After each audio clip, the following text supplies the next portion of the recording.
Welcome to the Real News Network. I'm Jessica Devereaux in Baltimore. In a 5-4 decision on Tuesday, the Supreme Court struck down a key part of the Voting Rights Act. The Voting Rights Act was signed into law by President Lyndon Johnson in 1965 to protect minorities from voter discrimination. Now, with this recent decision, states no longer need permission from the federal government before changing their voting laws. Here to discuss all this is Bruce Dixon. Bruce is the managing editor of the Black Agenda Report. He's had an extensive career as a union activist in a string of factories, plants, and workplaces. He's also a state committee member of the Georgia Green Party. Thanks for joining us, Bruce. Thank you for inviting me, Jessica. So, Bruce, my first question is, how did this come to be, and what does this ruling mean for everyday people? Well, the formula that the law is based upon was based on the fact that there was historic discrimination in 9 states against blacks, keeping them off the voting rolls. In Mississippi, for instance, only 7% of blacks were registered, as opposed to 70% of whites back in 1965 when the law was passed. And so that's how the 9 states were chosen. What the court argued was that now, since black voter turnout levels have risen to nearly that of whites, or in the case of places like Mississippi, higher than that of whites, that no discrimination exists anymore. And so there's no reason to single out those 9 states. Essentially, what they've done is they've gutted the enforcement criteria for the Voter Registration Act, and if there are no criteria to enforce it, then it becomes a dead letter. Nobody should really be surprised at this, because John Roberts not long ago telegraphed his displeasure at the continued existence of the Voting Rights Act. The last 2 times that the Congress approved it, he excoriated his fellow Republicans in Congress for not having the guts to vote against it. So apparently, John Roberts and the Republicans on the court have taken it upon themselves to do what their colleagues in Congress could not do. So let's actually talk about some of these Republicans on the court and this Republican point of view that there is an increasing amount of voter fraud. If you look at the statistics, I'm quoting something from a Rolling Stone article published 2 years ago by Ari Berman that essentially said that out of the 300 million votes cast between 2002 and 2007, federal prosecutors convicted only 86 people for voter fraud, and many of the cases involved immigrants and former felons who were simply unaware of their ineligibility. So, Bruce, let's talk a little bit about this and this crusade against minorities that some people are calling this from voting. What does this mean for everyday people? Well, what this is going to mean is that states are free to and the federal government, states, and local governments down to the city and county level, and we've got 2,000 different counties in the United States, are all free to come up with inventive and creative ways to disenfranchise their minority voters. For instance, if you're a county commissioner in places like Ohio in 2004 and 2006, near Columbus, Ohio, a city of 1 million+ people, county officials decided to send all the good functioning voting machines to the white suburbs, while they sent the broken down voting machines to the black ghettos. And as a result, black voters had to line up for 10 hours to wait to vote.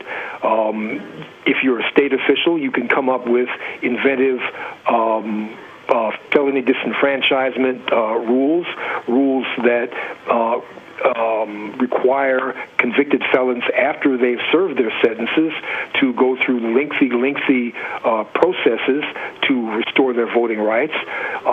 If you're and part of the executive branch in state government, you can come up with voter ID rules the list of creative things that local and federal officials all over this country have come by to restrict the rights of people to vote is just enormous and a tribute to evil human creativity. Let's talk about the executive branch on a federal level, and let's discuss President Obama's recent comments about the ruling.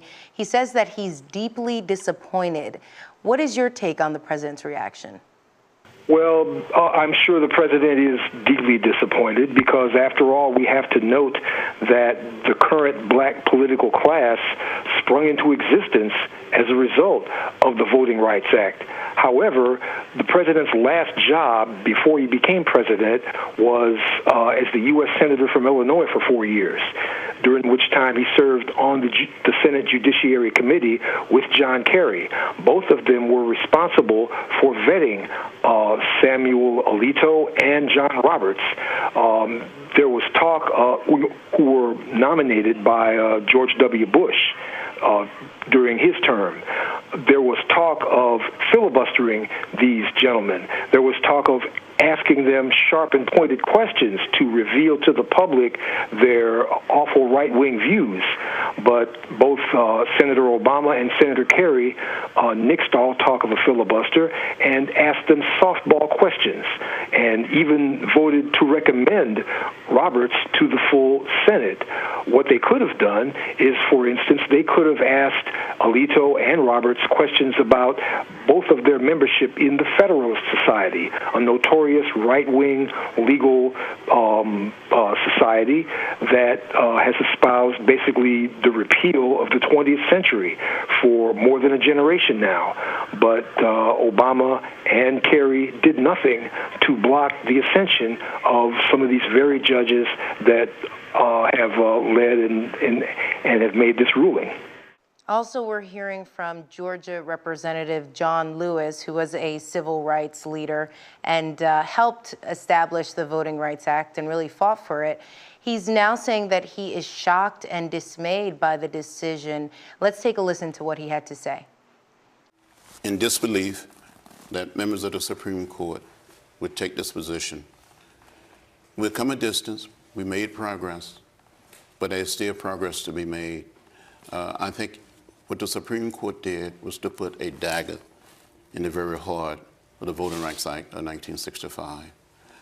This act helped liberate not just a people, but a nation. So, Bruce, what's your reaction to this comment? And more importantly, what could have been done to avoid this ruling? Representative Lewis has every right to be shocked and dismayed because he's one of the people who marched in the street and created the pressure with illegal and lawless acts that the Black Freedom Movement perpetrated to get this voter rights bill passed back in the 60s, 48 years ago. However, what our black political leadership never did is they never followed up their victory in achieving Voting Rights Act by law with a constitutional amendment to further cement and lock down that victory. Without a constitutional amendment, any county official, any state legislator, any governor, and any judge, local or federal, can put any number of blocks to your right to vote, be it felony disenfranchisement, gerrymandering, rigged voting machines, voter caging, and an endless number of things. If we had a constitutional amendment guaranteeing the right to vote, there would have to be a uniform federal standard for who could vote, for how the votes would be counted, for who could run for office, for how voting machines operated, and for a number of things like that that would make all these shenanigans and this ruling impossible. But that is the kind of struggle that our black political class, who owe their existence to the Voting Rights Act, shrink back from. And so the laziness and ineptitude of our black political class is what got us to this point. And apparently they cannot even save themselves, let alone protect our right to vote. What we need is a constitutional amendment to protect the right to vote. Well, thank you for your insight, Bruce. Thank you for inviting me. And thank you for joining us on the Real News Network.